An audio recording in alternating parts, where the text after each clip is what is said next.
Hi my dear electrons, welcome to V-Ignite YouTube channel. I am your master teacher Suhas. Okay, ನಾವು ಇವತ್ತಿನ ಕ್ಲಾಸಲ್ಲಿ ಏನು discussion ಮಾಡ್ತೀವಿ ಅಂದರೆ ನಾವು ಈ ಟಾಪಿಕ್ ಬಗ್ಗೆ ಹೋಗೋಕ್ಕೆ ಮುಂಚೆ ನೀವು ಇಮ್ಯಾಜಿನ್ ಮಾಡ್ಕೊಳ್ಳಿ, ನೀವು ನಿಮ್ಮ ಮನೆ ಕಿಚನಲ್ಲಿ ಇದ್ದೀರಾ, ನಿಮ್ಗೀಗ ನಿಂಬೆಹಣ್ಣು ಜ್ಯೂಸ್ ಕುಡಿಬೇಕು ಆ ಥರ ಅನಿಸ್ತಿದೆ. ನಿಂಬೆಹಣ್ಣು ಇದೆ, ನೀರಿದೆ, ಎಲ್ಲ ಇದೆ. ಬಟ್ ಆದರೆ ಇಷ್ಟೇ ನಿಂಬೆಹಣ್ಣಿಗೆ ಇಷ್ಟೇ ಸಕ್ಕರೆ ಹಾಕ್ಬೇಕಂತ ಏನು ನಿಮಗೆ ಯಾಕೆ ಗೊತ್ತಾಗುತ್ತೆ?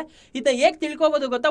ನಿಮಗೆ ಒಂದು ಸಿಂಪಲ್ ಟ್ರಿಕ್ ಹೇಳ್ಕೊಡ್ತೀನಿ. ಯಾವುದು ಅಂದರೆ ಯಾವ ಟೂಲ್ ಯೂಸ್ ಮಾಡ್ಕೊಂಡು ನೀವು ಇಷ್ಟೇ ನಿಂಬೆಹಣ್ಣಿಗೆ ಇಷ್ಟೇ ಸಕ್ಕರೆ ಹಾಕ್ಬೇಕಂತ ಗೊತ್ತಾಗುತ್ತೆ ಅಂದರೆ ಹಾಗಾದರೆ ಯಾವ ಟೂಲು ಅಂತ ಇವತ್ತಿನ ಕ್ಲಾಸಲ್ಲಿ ಡಿಸ್ಕಷನ್ ಮಾಡೋಣ. ಇವತ್ತಿನ ಕ್ಲಾಸಲ್ಲಿ ಮೇನಾಗಿ 3 ಇಂಪಾರ್ಟೆಂಟ್ ಟಾಪಿಕ್ ಬಗ್ಗೆ ಡಿಸ್ಕಷನ್ ಮಾಡೋಣ. ಫಸ್ಟ್ ಟಾಪಿಕ್ ಬಂದು ಆಸಿಡ್ ಮತ್ತು ಬೇಸು ಮೆಟಲ್ ಆಕ್ಸೈಡ್ ಮತ್ತು ನಾನ್ ಮೆಟಲ್ ಆಕ್ಸೈಡ್ ಜೊತೆ ರಿಯಾಕ್ಟ್ ಆದರೆ ಏನಾಗುತ್ತೆ, ಮತ್ತು ಸೆಕೆಂಡು pH ಸ್ಕೇಲ್ ಅಂದ್ರೇನು, ಅದನ್ನ ಹೇಗೆ ನಾವು ಎವ್ರಿಡೇ ಲೈಫಲ್ಲಿ ಯೂಸ್ ಮಾಡ್ತೀವಿ ಅಂತ ಡಿಸ್ಕಷನ್ ಮಾಡೋಣ. ಹಾಗಾದರೆ ನಿಮಗೆ ಇವತ್ತಿನ ಕ್ಲಾಸ್ ಬಗ್ಗೆ ಹೋಗೋದು ತುಂಬ ಇಂಟ್ರೆಸ್ಟ್ ಆಗಿದ್ದೀರಾ, ಹಾಗಾದರೆ ಕಾಮನ್ ಇವತ್ತಿನ ಕ್ಲಾಸ್ ಬಗ್ಗೆ ತಿಳ್ಕೊಳ್ಳೋಣ. ಫಸ್ಟ್ ಟಾಪಿಕ್ ಬಗ್ಗೆ ಡಿಸ್ಕಷನ್ ಮಾಡೋಣ. Reaction with metal oxide and non metal oxide.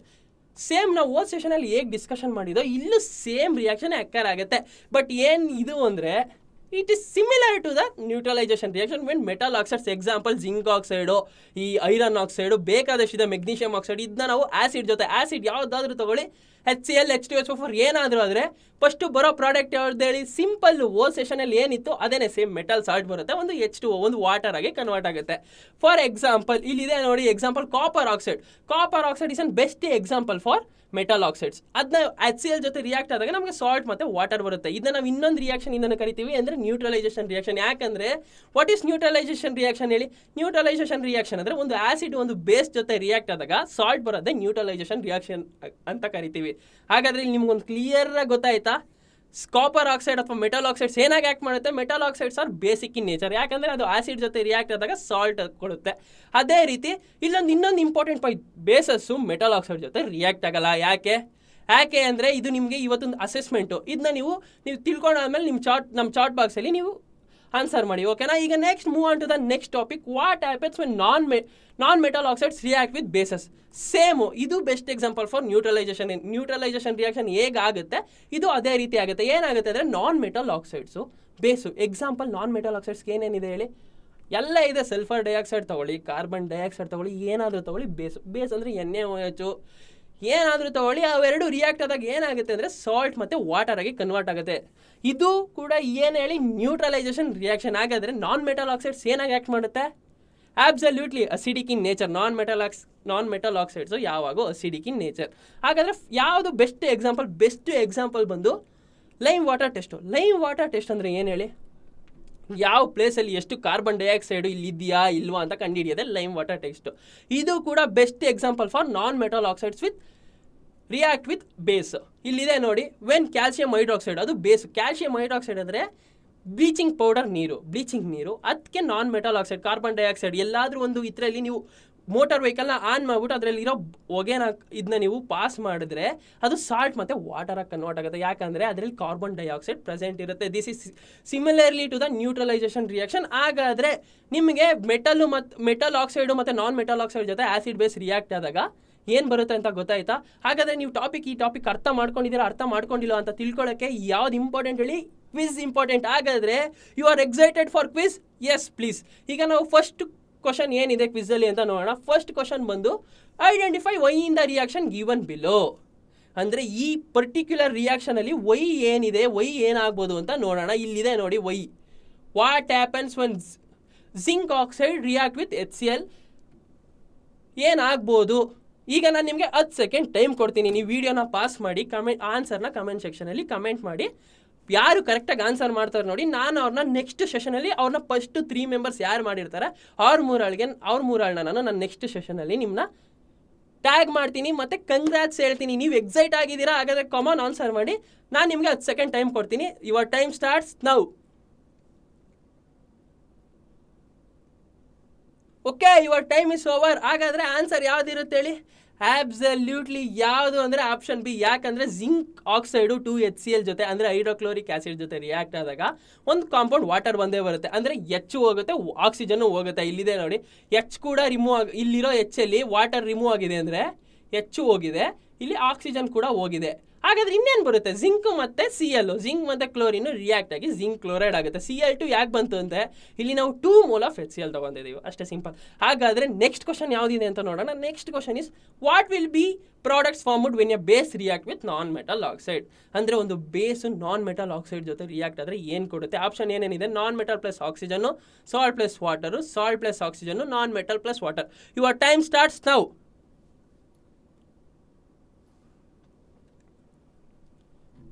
Your time is over. Absolutely answer is salt plus water. ಯಾಕಂದರೆ ನಾನ್ metal oxides react with base, ಇದು ನ್ಯೂಟ್ರಲೈಸೇಷನ್ ರಿಯಾಕ್ಷನ್ಗೆ ಬೆಸ್ಟ್ ಎಕ್ಸಾಂಪಲ್. ಹಾಗಾದರೆ ನಿಮ್ಗೆ ಅರ್ಥ ಆಯ್ತಾ ಈ ನಾನ್ ಮೆಟಲ್ ಆಕ್ಸೈಡ್ಸ್ ಆಗಲಿ ಮೆಟಲ್ ಆಕ್ಸೈಡ್ಸ್ ಯಾವಾಗ ಆ್ಯಸಿಡ್ ಮತ್ತು ಬೇಸ್ ಜೊತೆ ರಿಯಾಕ್ಟ್ ಆದಾಗ ಏನಾಗುತ್ತೆ ಅಂತ. ನಾನು ಇವತ್ತು ನಿಮಗೆ ಈ ಪರ್ಟಿಕ್ಯುಲರ್ ಟಾಪಿಕಲ್ಲಿ ಒಂದು ಅಸೆಸ್ಮೆಂಟ್ ಕೊಟ್ಟಿದ್ದೀನಿ, ಯಾವುದಂತ ಗ್ಯಾಪ್ನ ಇದೆ, ಯಾಕೆ ಬೇಸಸ್ ಯಾಕೆ ಮೆಟಲ್ ಆಕ್ಸೈಡ್ ಜೊತೆ ರಿಯಾಕ್ಟ್ ಆಗಲ್ಲ ಮತ್ತು ಆ್ಯಸಿಡ್ಸ್ ಯಾಕೆ ನಾನ್ ಮೆಟಲ್ ಆಕ್ಸೈಡ್ ಜೊತೆ ರಿಯಾಕ್ಟ್ ಆಗಲ್ಲ ಅಂತ ನೀವು ಅಸೆಸ್ಮೆಂಟ್ನ ಕಂಪ್ಲೀಟ್ ಮಾಡಿ ನೀವು ನನ್ನ ಚಾಟ್ ಬಾಕ್ಸಲ್ಲಿ ಮೆನ್ಷನ್ ಮಾಡಿ. ಯಾರು ಪರ್ಫೆಕ್ಟ್ ಆನ್ಸರ್ ಕೊಡ್ತೀರಾ ನೋಡಿ, ಅವ್ರನ್ನೂ ಕೂಡ ನನ್ನ ನೆಕ್ಸ್ಟ್ ಸೆಷನಲ್ಲಿ ನಾನು ಅಸೆಸ್ಮೆಂಟ್ ಕೊಡೋ ಟೈಮಲ್ಲಿ ಅವ್ರನ್ನ ನಾನು ಟ್ಯಾಗ್ ಮಾಡ್ತೀನಿ, ಓಕೆನಾ? ಹಾಗಾದರೆ ನೆಕ್ಸ್ಟ್ ಇವತ್ತು ಇನ್ನೊಂದು ಟಾಪಿಕ್ ಯಾವ ಬಗ್ಗೆ ಡಿಸ್ಕಷನ್ ಮಾಡ್ತೀವಿ ಅಂದರೆ pH ಸ್ಕೇಲ್. ಇದು ತುಂಬ ಇಂಟ್ರೆಸ್ಟಿಂಗ್ ಟಾಪಿಕ್ ನೋಡಿ, ಇದನ್ನ ನಾವು ಎವ್ರಿ ಡೇ ಲೈಫಲ್ಲಿ ಯೂಸ್ ಮಾಡ್ತಾನೆ ಇರ್ತೀವಿ. ಯಾಕೆ ಏನು ಅಂತ ತಿಳ್ಕೊಳ್ಳೋಣ. ಮೊದಲು pH ಸ್ಕೇಲ್ ಹೋಗೋಕ್ಕೆ ಮುಂಚೆ ನಿಮ್ಗೆ ಗೊತ್ತು water concentrated acids, concentrated base ಅಂತ. ಎರಡು ಆ್ಯಸಿಡ್ ಇರುತ್ತೆ, ಎರಡು ಸೇಮ್ ಆ್ಯಸಿಡ್ ಇರುತ್ತೆ, ಅವು ಎರಡು ಕಾನ್ಸಂಟ್ರೇಟೆಡೇ ಇರುತ್ತೆ. ಇದರಲ್ಲಿ ಯಾವ್ದು ಸ್ಟ್ರಾಂಗು ಯಾವ್ದು ವೀಕು, ಹೇಗೆ ಡಿಸ್ಕಷನ್ ಮಾಡೋದು, ಹೇಗೆ ಕಂಡುಹಿಡಿಯೋದಂತ ಫುಲ್ಲು ಕನ್ಫ್ಯೂಸ್ ಆಗ್ತಿದೆಯಾ? ಇದು ಸಿಂಪಲ್ ಟಾಪಿಕ್. ಹಾಗಾದರೆ water dilute strong acid, water weak acid ಅಂತ ತಿಳ್ಕೊಳ್ಳೋಣ. ಸ್ಟ್ರಾಂಗ್ ಆ್ಯಸಿಡ್ ವೀಕ್ ಆ್ಯಸಿಡ್ ಅಂದರೆ ತುಂಬ ಸಿಂಪಲ್ಲು. ನಾವು ಒಂದು ಕಾನ್ಸಂಟ್ರೇಟೆಡ್ ಆ್ಯಸಿಡ್ನ ವಾಟರ್ ಜೊತೆ ಮಿಕ್ಸ್ ಡೈಲ್ಯೂಷನ್ ಮಾಡುವಾಗ ಯಾವುದು ಕಂಪ್ಲೀಟ್ಲಿ ಅಯೋನೈಸ್ ಅಂದರೆ ಯಾವುದೋ ಒಂದು ಆ್ಯಸಿಡ್ನ ವಾಟರ್ ಜೊತೆ ಹಾಕಿದಾಗ ಫುಲ್ಲು ಕ್ಲಿಯರಾಗಿ ಡಿಸಾಲ್ವ್ ಆಗೋದ್ರೆ ಅದನ್ನ ನಾವು ಕಾನ್ಸಂಟ್ರೇಟೆಡ್ ಅಂದರೆ ಸ್ಟ್ರಾಂಗ್ ಆ್ಯಸಿಡ್ ಅಂತ ಕರಿತೀವಿ. ಹಾಗೆ ಯಾವುದು ಪಾರ್ಷಿಯಲ್ ಅಂದರೆ ಸ್ವಲ್ಪ ಸ್ವಲ್ಪ ಸ್ವಲ್ಪ ಉಳ್ಕೊಳ್ಳುತ್ತೆ ನೋಡಿ, ಅದನ್ನ ವೀಕ್ ಆ್ಯಸಿಡ್ ಅಂತ ಕರಿತೀವಿ. ಇಲ್ಲಿದೆ ನೋಡಿ, water strong acid, water weak acid. ಹಾಗಾದರೆ ಯಾವ್ಯಾವ ಎಕ್ಸಾಂಪಲ್ ಇರ್ಬೋದು? Best examples for strong acids ಅಂದರೆ HCl, H2SO4, ನೈಟ್ರಿಕ್ ಆ್ಯಸಿಡ್. ಇವು ಮೂರನ್ನ ನಾವು ವಾಟರ್ ಜೊತೆಲಿ ಹಾಕೊಂಡು ವಾಟರ್ ಜೊತೆಲಿ ಮಿಕ್ಸ್ ಮಾಡಿದ್ರೆ ಅದು ಕಂಪ್ಲೀಟ್ಲಿ ಅಯೋನೈಸ್ ಆಗೋಗುತ್ತೆ. ಅಯೋನೈಸಸ್ ಅಂದರೆ H+ ಮತ್ತು ಈಗ ಎಕ್ಸಾಂಪಲ್ H+ ಮತ್ತು Cl- ಫಾರ್ಮೇಷನ್ ಆಗುತ್ತಲ್ಲ, ಇಡೀ ಮಾಲಿಕ್ಯೂಲ್ ಇರೋ ಫುಲ್ ಕಾನ್ಸಂಟ್ರೇಟೆಡ್ ಆ್ಯಸಿಡ್ ಅಂದರೆ ಫುಲ್ ಆ್ಯಸಿಡಲ್ಲ H+ Cl- ಆಗಿ ಕನ್ವರ್ಟ್ ಆಗೋಗುತ್ತೆ. ವೀಕ್ ಆ್ಯಸಿಡ್ಸ್ ಅಂದರೆ ಸ್ವಲ್ಪ ಉಳ್ಕೊಳ್ಳುತ್ತೆ. ಈ H2CO3 ಇಲ್ಲಿ ಕಾರ್ಬನ್ CO3 ಬೇಗ ಡಿಸಾಲ್ವ್ ಆಗಲ್ಲ, ಅದು ಸ್ವಲ್ಪ ಹಾಗೆ ಉಳ್ಕೊಳ್ಳುತ್ತೆ. ಅಸಿಟಿಕ್ ಆ್ಯಸಿಡ್ ತುಂಬ ಇಂಪಾರ್ಟೆಂಟ್, ಯಾಕಂದರೆ ನಮ್ಮ ಬಾಡಿಲೂ ಕೂಡ ಅಸಿಟಿಕ್ ಆ್ಯಸಿಡ್ ಫಾರ್ಮೇಷನ್ ಆಗುತ್ತೆ. ಹೇಗೆ ಅಂತ ಇದು ನಿಮ್ಗೆ ಅಸೆಸ್ಮೆಂಟ್. ಅಸಿಟಿಕ್ ಆ್ಯಸಿಡ್ ಹೇಗೆ ನಮ್ಮ ಬಾಡಿಲಿ ಫಾರ್ಮೇಷನ್ ಆಗುತ್ತೆ, ಹೈಡ್ರೋಕ್ಲೋರಿಕ್ ಆ್ಯಸಿಡ್ ಕೂಡ ನಮ್ಮ ಬಾಡಿಲಿ ಫಾರ್ಮೇಷನ್ ಆಗುತ್ತೆ. ಯಾವ ಟೈಮಲ್ಲಿ ಆಗುತ್ತೆ, ಹೇಗಾಗುತ್ತೆ ಅಂತ ತಿಳ್ಕೊಂಬನ್ನಿ. ಹಾಗಾದರೆ ನೆಕ್ಸ್ಟು ಇದೇ ರೀತಿ ಸ್ಟ್ರಾಂಗ್ ಆ್ಯಸಿಡ್ ಹೇಗೆ ವೀಕ್ ಬೇಸು ಮತ್ತು ಸ್ಟ್ರಾಂಗ್ ಬೇಸು ಕೂಡ ಹಾಗೆ ನಾವು ಸ್ಟ್ರಾಂಗ್ ಬೇಸು ವೀಕ್ ಬೇಸ್ನ ಹೇಗೆ ಡಿಫ್ರೆನ್ಷಿಯೇಷನ್ ಮಾಡ್ತೀವಿ ಅಂದರೆ similar to the strong acid. ಹೇಗೆ ಅಂದರೆ ಒಂದು ಸ್ಟ್ರಾಂಗ್ ಕಾನ್ಸಂಟ್ರೇಟೆಡ್ ಬೇಸ್ಗೆ ನಾವು ನೀರು ಹಾಕಿ ಚೆನ್ನಾಗಿ ಶೇಕ್ ಮಾಡಿದಾಗ ಯಾವುದರಲ್ಲಿ ಕಂಪ್ಲೀಟ್ಲಿ ಅಯೋನೈಸ್ ಆಗುತ್ತೆ ಅಂದರೆ ಕಂಪ್ಲೀಟ್ಲಿ ಅಯೋನೈಸ್ ಅಂದರೆ OH- ಯಾವುದರಲ್ಲಿ ಬೇಗ ಫಾರ್ಮೇಷನ್ ಆಗುತ್ತೆ ಅದನ್ನ ನಾವು ಸ್ಟ್ರಾಂಗ್ ಬೇಸ್ ಅಂತ ಕರಿತೀವಿ. ಹಾಗೆ ವೀಕ್ ಬೇಸ್ ಅಂದರೆ ವೈಸ್ ವರ್ಸ. ಇಲ್ಲಿದೆ ನೋಡಿ, what are the example for weak base and strong base ಅಂದರೆ ಫಾರ್ ಎಕ್ಸಾಂಪಲ್ ಸೋಡಿಯಂ ಹೈಡ್ರಾಕ್ಸಿಡೇಷನ್ ಸ್ಟ್ರಾಂಗ್ ಬೇಸ್, NaOH. ಅದು ಹೇಗೆ ಕಂಡುಹಿಡಿತೀವಿ ಅಂದರೆ NaOHನ ನಾವು ವಾಟರಲ್ಲಿ ಡಿಸಾಲ್ವ್ ಆಗಿದ್ರೆ ಕ್ಲಿಯರ್ ಸೊಲ್ಯೂಷನ್ ಕೊಡುತ್ತೆ, ಕ್ಲಿಯರ್ ಸೊಲ್ಯೂಷನ್. ಬಟ್ ಅದೇ ಮೆಗ್ನೀಷಿಯಂ ಹೈಡ್ರಾಕ್ಸೈಡ್ನ ನಾವು ವಾಟರಲ್ಲಿ ಡಿಸಾಲ್ವ್ ಮಾಡಿದ್ರೆ ಅದು ಕ್ಲಿಯರ್ ಸೊಲ್ಯೂಷನ್ ಕೊಡಲ್ಲ, ಯಾಕಂದರೆ ಇದು ಆಲ್ಕನಿ ಅಲ್ಲ. ಆಲ್ಕಲೈನ್ ಅಂದರೆ ಏನು? ಯಾವ ಆ್ಯಸಿಡ್ ಅಥವಾ ಯಾವ ಬೇಸು ವಾಟರ್ ಜೊತೆಲಿ ಕಂಪ್ಲೀಟಾಗಿ ಡಿಸಾಲ್ವ್ ಆಗುತ್ತೆ ನೋಡಿ, ಅದನ್ನ ಆಲ್ಕಲಿನ್ ಅಂತ ಕರಿತೀವಿ. ಹಾಗಾದರೆ ಈಗ ನಾವು ಮುಂದೆ ಹೋಗೋಣ. ಅಂದರೆ ಈ pH ಸ್ಕೇಲ್ ಅಂದರೆ ಏನಕ್ಕೆ ನಾವು ಯೂಸ್ ಮಾಡ್ತೀವಿ, ಏನಕ್ಕೆ ಅಂದರೆ ಸಿಂಪಲ್. ಈಗ ಎರಡು ಯಾವ ಸ್ಟ್ರಾಂಗು ಯಾವ್ದು ವೀಕ್ ಅಂತ ಕಂಡುಹಿಡಿಯೋಕ್ಕೆ ನಾವು ಈ pH ಸ್ಕೇಲ್ನ ಯೂಸ್ ಮಾಡ್ತೀವಿ. ಹಾಗಾದರೆ pH ಸ್ಕೇಲ್ ಅಂದರೆ ಏನು? It is simple. What is pH scale ಅಂದರೆ P ಮೀನ್ಸ್ ಪೊಟೆನ್ಸ್ ಅಂದರೆ ಪೊಟೆನ್ಷಿಯಲ್, ತುಂಬ ಪೊಟೆನ್ಷಿಯಲ್ ಇರೋದು. ಹೇಗೆ ಅಂದರೆ ಫುಲ್ಲು ಸ್ಟ್ರಾಂಗ್ ಆಗಿ ಫುಲ್ಲು ಓಡಾಡ್ತಾ ಇರೋದು, ಅದನ್ನ ನಾವು ಪೊಟೆನ್ಷಿಯಲ್ ಅಂತ ಕರಿತೀವಿ. H ಅಂದರೆ ಹೈಡ್ರೋಜನ್. ನಾವು ಈ pH ಸ್ಕೇಲ್ ಅಂದರೆ how many concentration of H+ ions is there in solution, ಇದನ್ನೇ ನಾವು pH ಸ್ಕೇಲ್ ಅಂತ ಕರಿತೀವಿ. ಹಾಗಾದರೆ pH ಸ್ಕೇಲ್ ಅಂದರೆ ಏನಿಲ್ಲ, ಎಷ್ಟು ಸೊಲ್ಯೂಷನಲ್ಲಿ H+ ಅಯಾನ್ ಕಾನ್ಸಂಟ್ರೇಷನ್ ಇದೆ ಅಂತ ತಿಳ್ಕೊಳ್ಳೋದೇನೆ pH ಸ್ಕೇಲ್. ಫಾರ್ ಎಕ್ಸಾಂಪಲ್ ಇಲ್ಲಿದೆ ನೋಡಿ, pH ಸ್ಕೇಲು ನಂಬರ್ 0 to 714. ಹಾಗಾದರೆ 1ಅಲ್ಲಿ ಹೇಗಿರುತ್ತೆ, 2ಅಲ್ಲಿ ಹೇಗಿರುತ್ತೆ, 3ಅಲ್ಲಿ H+ ಕಾನ್ಸಂಟ್ರೇಷನ್ ಎಷ್ಟಿರುತ್ತೆ, ಏನಿರುತ್ತೆ. ಹಾಗಾದರೆ what is pH scale? The scale measuring the H+ ion concentration of a solution terms of numbers. ಅಂದರೆ ಒಂದು ಸೊಲ್ಯೂಷನಲ್ಲಿ ಎಷ್ಟು H+ ಇದೆ, ಎಷ್ಟು ಅಮೌಂಟಲ್ಲಿ ಎಷ್ಟು ಜಾಸ್ತಿ ಇದೆ, ಎಷ್ಟು ಕಡಿಮೆ ಇದೆ ಅಂತ ನಂಬರಲ್ಲಿ ತಿಳಿಸೋದೆ pH ಸ್ಕೇಲ್. ಹಾಗಾದರೆ pH ಸ್ಕೇಲ್ ಫುಲ್ ಫಾರ್ಮ್ ಹೇಳಿ. ಪಿ ಮತ್ತು ಎಚ್ ಅಂದರೆ ಪೊಟೆನ್ಷಿಯಲ್ ಅಥವಾ potence of H plus ions. Simple ಅಲ್ವಾ? ಹಾಗಾದರೆ ನಾವು ಹೇಗೆ ಪಿ ಎಚ್ ಸ್ಕೇಲಿಂದ ಯೂಸ್ ಮಾಡಿ H ಪ್ಲಸ್ ಕಾನ್ಸಂಟ್ರೇಷನು ಹೇಗೆ ಇನ್ಕ್ರೀಸ್ ಆದರೆ ಫ್ರಮ್ 0 to 14 ಆದರೆ ಏನಾಗುತ್ತೆ, 0 to 7 ಇದ್ರೆ ಏನಾಗುತ್ತೆ, 7 to 14 ಇದ್ರೆ ಏನಾಗುತ್ತೆ ಅಂತ ತಿಳ್ಕೊಳ್ಳೋಣ. ನೆಕ್ಸ್ಟ್ ಪಿ ಎಚ್ ಸ್ಕೇಲು ಒಂದು ಸಿಂಪಲ್ ಟ್ರಿಕ್ ಇದೆ ನೋಡಿ. P H value is inversely proportional to the concentration of H plus ion. ಅಂದರೆ ಪಿ ಎಚ್ ವ್ಯಾಲ್ಯೂ ಜಾಸ್ತಿ ಹೋಯ್ತಾ concentration of H plus ions ಕಡಿಮೆ ಆಗುತ್ತೆ. ಅಂದರೆ ಏನು ಹೇಳಿ, ಅಸಿಡಿಕ್ ಬಿಹೇವಿಯರು ಕಡಿಮೆ ಆಗುತ್ತೆ. ಇಲ್ಲಿ ನೋಡಿ, ಇಲ್ಲಿ 0 to 7 H ಪ್ಲಸ್ ಕಾನ್ಸಂಟ್ರೇಷನ್ ಜಾಸ್ತಿ ಇದೆ. ಅದೇ compare to 7 to 14 OH minus ions concentrated ಜಾಸ್ತಿ ಇದೆ. ಅಂದರೆ H ಪ್ಲಸ್ ಅಯಾನು ಫುಲ್ಲಾಗಿ ಕಡಿಮೆ ಆಗುತ್ತೆ. ಬಟ್ ಇಲ್ಲಿ H ಪ್ಲಸ್ ಜಾಸ್ತಿ ಇದೆ ಅಂದರೆ OH ಮೈನಸ್ ಕಾನ್ಸಂಟ್ರೇಷನ್ ಕಡಿಮೆ ಇರುತ್ತೆ. ಅದೇ ರೀತಿ ಇಲ್ಲಿ OH ಪ್ಲಸ್ ಜಾಸ್ತಿ ಇದೆ, ಈಗ H ಪ್ಲಸ್ ಕಡಿಮೆ ಇದೆ ಅಂದರೆ OH ಮೈನಸ್ ಅಯಾನ್ಸ್ ಕಾನ್ಸಂಟ್ರೇಷನ್ ಕೂಡ ಕಡಿಮೆ ಇರುತ್ತೆ.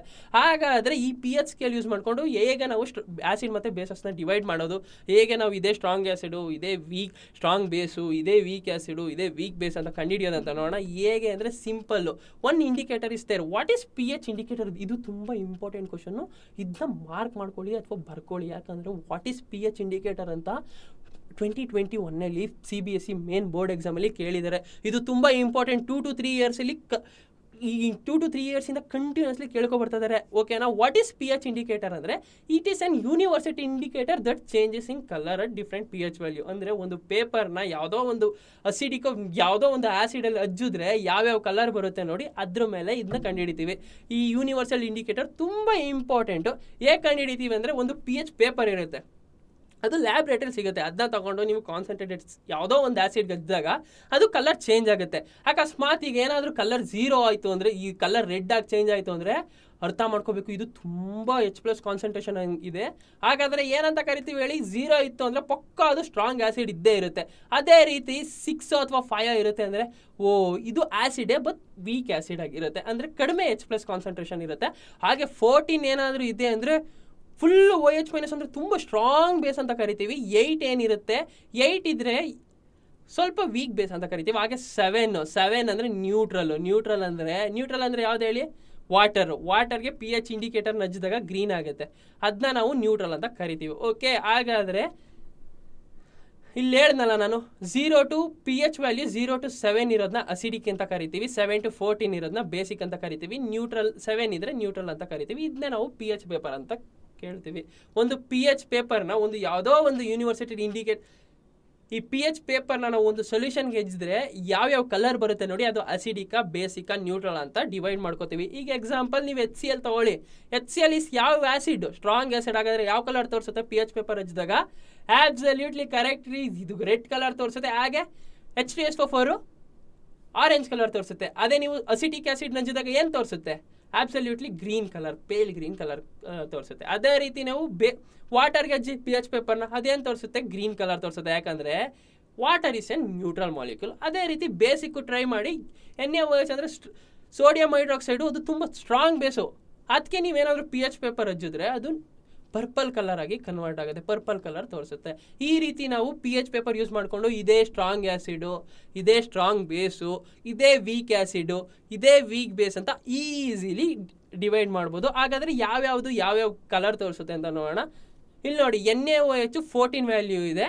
ಸಲೈವಾ ಅಂದರೆ ಏನು ಹೇಳಿ? ನಾವು ಊಟ ಮಾಡಾದ್ಮೇಲೆ ನಮ್ಮದು ನೊರೆ ಬರುತ್ತೆ ನೋಡಿ ಬಾಯಲ್ಲಿ, ಅಂತ ಸಲೈವಾ ಅಂತ ಕರಿತೀವಿ. ಯಾಕೆ ಗೊತ್ತಾ? ನಾನು ಹೇಳಿದೆ ಪಿ ಎಚ್ ಪೇಪರ್ ಎಷ್ಟು ಇಂಪಾರ್ಟೆಂಟ್ ಬಾಡಿಗೆ ಅಂದರೆ, ಇಲ್ಲಿ ನೋಡಿ ನಮ್ಮ ಬಾಡಿಲಿರೋ ಪಾರ್ಟ್ಸು, ನಮ್ಮ ಬಾಡಿಲಿ ಯಾವ್ಯಾವ ಕೆಮಿಕಲ್ ರಿಯಾಕ್ಷನ್ ಆಗುತ್ತೆ ಇಷ್ಟಿಷ್ಟು ಇರಬೇಕು. ನಮ್ಮ ಬಾಡಿನ ಅಷ್ಟು ಚೆನ್ನಾಗಿರಬೇಕು ಅಂದರೆ ಇಷ್ಟೇ ಪಿ ಎಚ್ ವ್ಯಾಲ್ಯೂಸ್ ಇರಬೇಕಂತ ಇದೆ.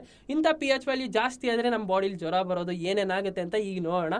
ಹಾಗೆ ಎಕ್ಸಾಂಪಲ್ ಕ್ಯಾರೆಟ್ ಜ್ಯೂಸು, ಅದು 5.6 ಇದೆ. ಹಾಗಾದರೆ ಕ್ಯಾರೆಟ್ ಜ್ಯೂಸು ಯಾವ್ದು ಹೇಳಿ?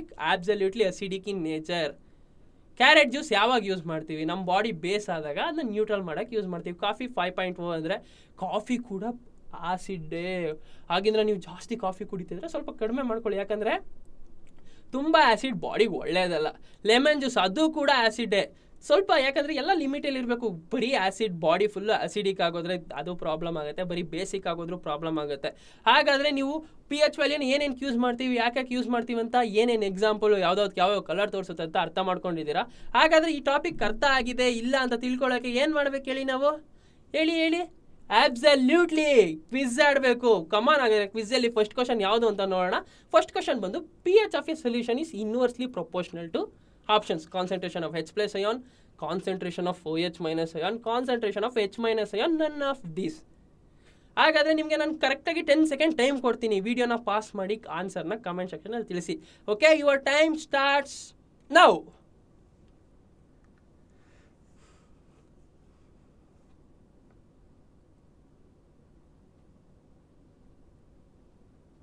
Okay, your time is over. ಹಾಗಾದರೆ ಆನ್ಸರ್ನ ನೀವು ಕಮೆಂಟ್ ಸೆಕ್ಷನಲ್ಲಿ ತಿಳಿಸಿದ್ದೀರಾ. ಆನ್ಸರ್ ಯಾವ್ದಿರ್ಬೋದು ಹೇಳಿ?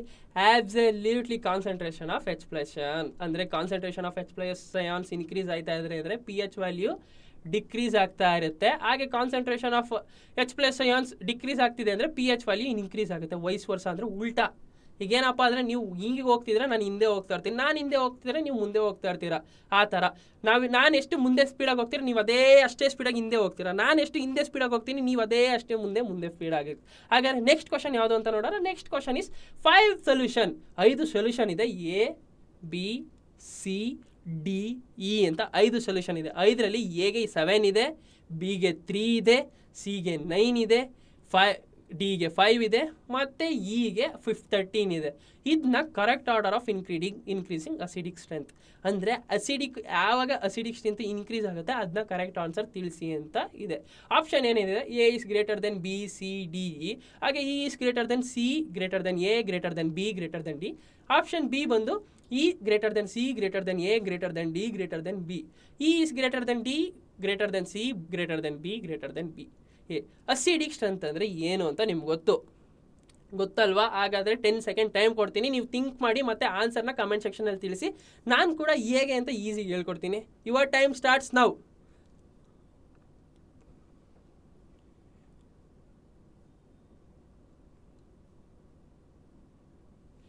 Okay, your time over. ನಾನು ಅಂದ್ಕೊಂಡಿದ್ದೀನಿ ನಿಮ್ಮ ಆನ್ಸರ್ಸ್ನ ಕಮೆಂಟ್ ಸೆಕ್ಷನಲ್ಲಿ ತಿಳಿಸಿದ್ದೀರಾ ಅಂತ. ನಾನು ನೆಕ್ಸ್ಟ್ ಅದನ್ನ ನನ್ನ ಸೆಷನ್ ಓವರ್ ಆದಮೇಲೆ ನಾನು ಅದು ನೋಡಿ ನಿಮ್ಮನ್ನ 100% ನಿಮಗೆ ನೆಕ್ಸ್ಟ್ ಸೆಷನಲ್ಲಿ ನಿಮ್ಮ ನೇಮ್ ಹೇಳಿ ನಾನು ಟ್ಯಾಗ್ ಮಾಡ್ತೀನಿ. ಓಕೆನಾ? ಆದರೆ ಆನ್ಸರ್ ಯಾವ್ದು ಹೇಳಿ? Absolutely answer is B. ಯಾಕಂದರೆ ಇ ಅಂದರೆ 13 ಇತ್ತು ಅಂದರೆ ಅದು ಬೇಸ್ ಆಗಿರುತ್ತೆ, ಅದು ಕಡಿಮೆ ಇರುತ್ತೆ ಅದರಲ್ಲಿ acidic strength. Next compare to 9 ಅಂದರೆ ಯಾವುದು? ಸಿಗೆ OH ಮೈನಸ್ ಅಯಾನ್ ಜಾಸ್ತಿ ಇರುತ್ತೆ. ಯಾಕಂದರೆ 7ರಿಂದ 14 ಯಾವ್ದು ಬರುತ್ತೆ ನೋಡಿ ಅದನ್ನ ನಾವು ಬೇಸ್ ಅಂತ ಕರಿತೀವಿ. ಯಾವಾಗ 0, 1, 2 ಇರ್ತಾವೆ ನೋಡಿ ಅದು ತುಂಬ ಸ್ಟ್ರಾಂಗ್ ಆ್ಯಸಿಡು. 7ಗಿಂತ ಕಡಿಮೆ ಇರಬೇಕು. ಅಂದರೆ 7, 6, 5, 4, 3, 2, 1 ಈ ಥರ ಬರೋ ವ್ಯಾಲ್ಯೂನೆಲ್ಲ ನಾವು ಆ್ಯಸಿಡ್ ಅಂತ ಕರಿತೀವಿ. 7 ಮೇಲಿದ್ರೆ 8, 9, 10, 11, 12, 13, 14 ಇವನ್ನ ನಾವು ಬೇಸ್ ಅಂತ ಕರಿತೀವಿ. ಹಾಗಾದರೆ ನಿಮಗೆ ಇವತ್ತು 2 ಟಾಪಿಕ್ ಬಗ್ಗೆ ತಿಳ್ಕೊಂಡ, ಒಂದು ಮೆಟಲ್ ಆಕ್ಸೈಡ್ಸು ಮತ್ತು ಇದು pH ವ್ಯಾಲ್ಯೂ. ಹಾಗಾದರೆ ಈ pH ಪೇಪರ್ ನಮಗೆ ಡೈಲಿ ಲೈಫ್ಗೆ ಯಾಕೆ ಯೂಸು, ಯಾವ ರೀತಿ ಯೂಸ್ ಆಗುತ್ತೆ ಅಂತ ತಿಳ್ಕೊಳ್ಳೋಣ. ಓಕೆ, ನೀವು ಎಕ್ಸೈಟ್ ಆಗಿದ್ದೀರಾ pH ಯಾಕೆ ನಮ್ಗೆ ಎಷ್ಟು ಯೂಸ್ ಆಗುತ್ತೆ ಅಂತ? ಕಾಮನ್ ಆಗಂದರೆ ಫಸ್ಟ್ ಯೂಸ್ ಯಾವುದು ಅಂದರೆ, ನೀವು ರೈತರ ಮಕ್ಕಳಾಗಿರೋ ನಿಮ್ಗೆ ಗೊತ್ತಾಗುತ್ತೆ. ಅಪ್ಪ ಹೇಳ್ತಾರೆ, ಮಗ ಬಾಪ್ಪ ಇದು ತೋಟದಲ್ಲಿ ಗೊಬ್ಬರ ಕಡಿಮೆ ಆಗೋಗೈತೆ, ಇದು ಮಾಮೂಲಿ ಗೊಬ್ಬರ ಹಾಕೋಣ ಅಂತ ಕರೀತಾರೆ. ಯಾಕಾಗಂತಾರೆ? ಯಾಕಂದರೆ ನಮ್ಮದು ಭೂಮಿ ಯಾವಾಗಲೂ ಅಸಿಡಿಕ್ ಇರಬೇಕು. ನಾವು ಯಾಕೆ ರೈತರು ಮಾಮೂಲಿ ಕೃಷಿ ಇಲಾಖೆಯವ್ರು ಬಂದರೆ ಜಾಸ್ತಿ ಯೂರಿಯಾ ಯೂಸ್ ಮಾಡಬೇಡಿ, ಯೂರಿಯಾ ಯೂಸ್ ಮಾಡಿದ್ರೆ ಫರ್ಟಿಲಿಟಿ ಕಡಿಮೆ ಆಗುತ್ತೆ. ಯಾಕಂದರೆ ಯೂರಿಯಾ ಬೇಸಿಕ್ ಇನ್ ನೇಚರ್ ಇರುತ್ತೆ. ಅದಕ್ಕೆ ಯಾವಾಗೂ ನಮ್ಮ ಸಾಯಿಲು ಅಸಿಡಿಕ್ ಎಷ್ಟು ಇರುತ್ತೆ ಅಷ್ಟು ನಮಗೆ ಫಲವತ್ತತೆ ಜಾಸ್ತಿ ಬರುತ್ತೆ. ಅದಕ್ಕೆ ನಿಮ್ಮ ಅಪ್ಪ ಯಾವಾಗೂ ಮಗ ಗೋಲ್ಡ್ ಮಣ್ಣು ಹಾಕ್ಸ್ಬೇಕು ತೋಟಕ್ಕೆ, ಫಲವತ್ತತೆನೇ ಕಮ್ಮಿ ಆಯ್ತೈತೆ ಅಂತ ಹೇಳ್ತಾ ಇರ್ತಾರೆ. ಹಾಗೆ ಇನ್ನೊಂದು ಯೂಸ್ ಏನಪ್ಪ ಅಂದರೆ, ನೆಕ್ಸ್ಟ್ ಅರ್ಥ ಆಯ್ತಾ ಎಷ್ಟು ಈ pH ಪೇಪರಿಂದ ನಮ್ಗೆ ಎಷ್ಟು ಯೂಸ್ ಆಗುತ್ತೀವಿ ಅಂತ? ನೆಕ್ಸ್ಟ್ ಯೂಸ್ ಬಂದ್ಬಿಟ್ಟು pH ಪೇಪರು ಅನಿಮಲ್ಸ್ ಅಂದರೆ ಪ್ಲ್ಯಾಂಟ್ಗೆ ಎಷ್ಟು ಸೆನ್ಸಿಟಿವೋ ಅನಿಮಲ್ಸ್ಗೂ ಕೂಡ ಅಷ್ಟೇ ಸೆನ್ಸಿಟಿವು. ನಮ್ಮ ಬಾಡಿ ಯಾವಾಗೂ ಬೇಸಿಕ್ಕಾಗಿರಬೇಕು. ಅಸಿಡಿಕ್ ಆಗಿತ್ತು ಅಂದ್ಕೊಳ್ಳಿ, ಜ್ವರ ಬರೋದು, ನೆಗಡಿ ಕೆಮ್ಮು ಬಂದಿದೆ ಅಂದರೆ ಅರ್ಥ ನಮ್ಮ ಬಾಡಿ ಆ್ಯಸಿಡ್ ಆಗಿದೆ. ಆವಾಗ ನಾವು ಸ್ವಲ್ಪ ಅಂದರೆ ಈ ಟ್ಯಾಬ್ಲೆಟ್ಸ್ ತೊಗೊತೀವಿ ನೋಡಿ, ಅದು ಬೇಸಾಗಿ ಆ್ಯಕ್ಟ್ಸ್ ಮಾಡುತ್ತೆ. ಆವಾಗ ಬೇಸು ಮತ್ತು ಆ್ಯಸಿಡ್ ರಿಯಾಕ್ಟ್ ಆಗಿ ನ್ಯೂಟ್ರಲೈಸೇಷನ್ ಆಗುತ್ತೆ. ನ್ಯೂಟ್ರಲೈಸೇಷನ್ ಆಗಿ ನಮಗೆ ಬೇಸ್ ಕಂಟೆಂಟು ಜಾಸ್ತಿ ಆಗುತ್ತೆ. ಅದಕ್ಕೆ ಯಾವಾಗಾದರೂ ನಿಮಗೆ ನೆಗಡಿ ಆದಾಗ ಯಾವುದಾದ್ರೂ ಕೋಲ್ಡ್ ಜಾಸ್ತಿ ತಿನ್ನೋಕೆ ಹೋಗ್ಬೇಡಿ. ಯಾಕಂದರೆ ಕೋಲ್ಡ್ ರಿಯಾಕ್ಟ್ ಆಗಿ ನೆಗಡಿ ಇನ್ನೂ ಜಾಸ್ತಿ ಆಗುತ್ತೆ. ಅವಾಗ ಬಿಸಿನೀರು ಕುಡೀರಿ. ಯಾಕಂದರೆ 2 ರಿಯಾಕ್ಟ್ ಆಗಿ ನಿಮ್ಮ ಬಾಡಿನ ನ್ಯೂಟ್ರಲೈಸೇಷನ್ ಸ್ಥಿತಿಗೆ ಬರೋಕ್ಕೆ. ಹಾಗಾದರೆ ಇನ್ನು ನೆಕ್ಸ್ಟ್ ಇಂಪಾರ್ಟೆಂಟ್ ಯೂಸ್ ಯಾವುದಪ್ಪ ಅಂದರೆ, ನಿಮ್ಮಲ್ಲೆಲ್ಲ ನೋಡಿದ್ದೀರಾ ಒಬ್ಬೊಬ್ಬರಲ್ಲೂ ಫುಲ್ಲು ಕೆಂಚಿಗಾಗಿರುತ್ತೆ, ಕೆಂಪು ಕಲರ್ ಅಥವಾ ಎಲ್ಲೋ ಕಲರ್ ಆಗೋಗುತ್ತೆ. ಯಾಕೆ ಎಲ್ಲೋ ಕಲರ್ ಆಗುತ್ತೆ ಅಂದರೆ, ಇದಕ್ಕೂ pH ಎಷ್ಟು ಇಂಪಾರ್ಟೆಂಟ್ ಅಂದರೆ, ನೀವು ಎಲ್ಲೋ ಕಲರ್ ಆಗೋಗಿದೆ ಅಂತ ನೀವು ಡಾಕ್ಟ್ರ್ ಹತ್ರ ತೋರ್ಸೋಕೆ ಹೋಗ್ತೀರಿ.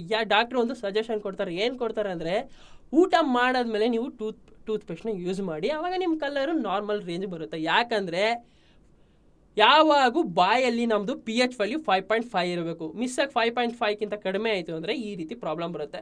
ಅದಕ್ಕೆ ಯಾವಾಗೂ ನಾವು ಏನು ಮಾಡಬೇಕಂದ್ರೆ ಊಟ ಮಾಡಾದ್ಮೇಲೆ ಬ್ರಷ್ ಮಾಡಬೇಕು. ಯಾಕಂದರೆ ಬಾಯಿ ಅಸಿಡಿಕ್ ಆಗಿರುತ್ತೆ. ನಾವು ಊಟ ಮಾಡಿದಾಗ ಬೇಸ್ನ ನಾವು ಯಾವತ್ತಷ್ಟು ಊಟನ ನಾವು ಬೇಸಾಗಿ ತೊಗೊತೀವಿ. ಯಾಕಂದರೆ ಬೇಸ್ ಎಷ್ಟು ಇರುತ್ತೆ, ಬಾಡಿ ಎಷ್ಟು ಬೇಸಿಕ್ ಆಗಿರುತ್ತೆ ಅದನ್ನ ನಾವು ಆವಾಗ ಈ ಬಾಡಿ ಚೆನ್ನಾಗಿರುತ್ತೆ. ಎಕ್ಸಾಂಪಲ್ ನೀವು ಊಟ ಮಾಡ್ತೀರ ನೋಡಿ, ಅನ್ನ ಮತ್ತು ಸಾಂಬಾರು ಅದರಲ್ಲೂ ಬೇಸು ಬಾಡಿ ತಗೊಳುತ್ತೆ.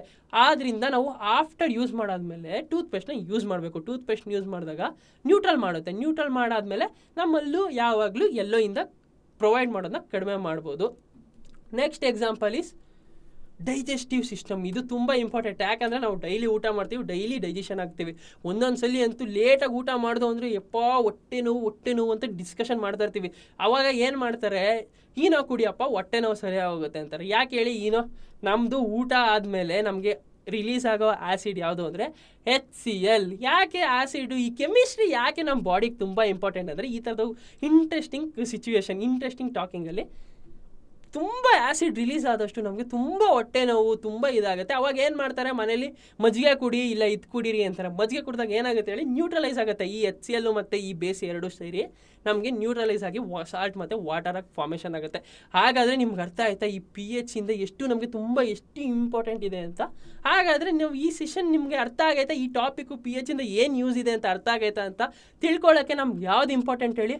ಅಬ್ಸಲ್ಯೂಟ್ಲಿ ನಾವು ಕ್ವಿಜ್ ಆಡೋಣ, ಕ್ವಿಕ್ಕಾಗಿ ಕ್ವಿಜ್ ಆಡೋಣ. Are you interested? Give me high five. Come on, ಈಗ ನೆಕ್ಸ್ಟ್ ಕ್ವಿಜ್ಗೆ ಹೋಗೋಣ. ಕ್ವಿಝಲ್ಲಿ ಫಸ್ಟ್ ಕ್ವಶನ್ ಏನು? Tooth decay occurs when the PH of mouth is.